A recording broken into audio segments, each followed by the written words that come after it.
You're watching Majesty of Bharat, a journey through blood, fort, and freedom, where legends breathe once more.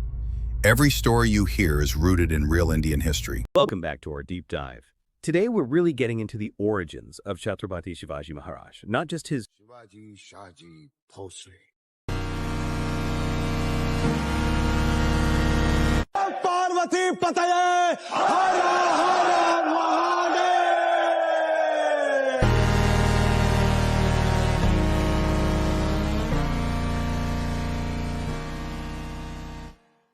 famous battles, but his ancestry, his family roots, and where that whole idea of Swarajya actually began. We're using insights from Majesty of Bharat, Mudatun and Untold to sort of peel back the layers and understand the foundation. Exactly. And it's crucial because, understanding Shivaji Maharaj isn't just about his actions. It's about this deep historical lineage and these powerful dreams that were there long before him. The source puts it really well. It says his history isn't just about his sword, it's also about his lineage, his Vanchesh. Okay, so let's start there then. The source immediately mentions the Bonstakul, the clan. Why is that so significant right off the bat? What's the story there? Well, the Bonstakul was an ancient Kshatriya Rajput dynasty.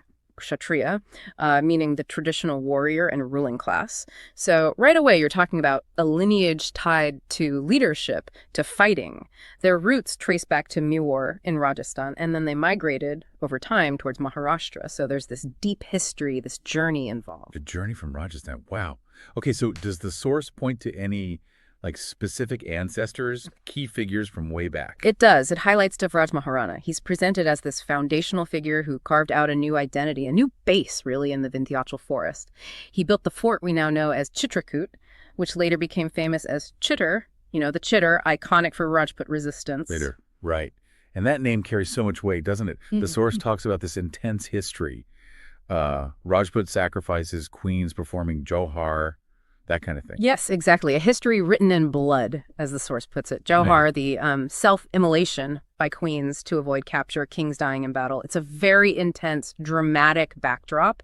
And here's where it connects directly to Shivaji. The narrative tells us that after one particularly brutal battle, a Rajput queen escaped.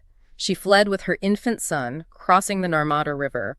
And it's the descendants of that child who eventually lead to Chhatrapati Shivaji Maharaj. Think about that. Survival against all odds, carrying this lineage forward. It's quite profound. Wow. So that sense of resilience, of survival, is baked right into his family history from generations back. Yeah. Okay, so let's fast forward a bit, closer to his own time.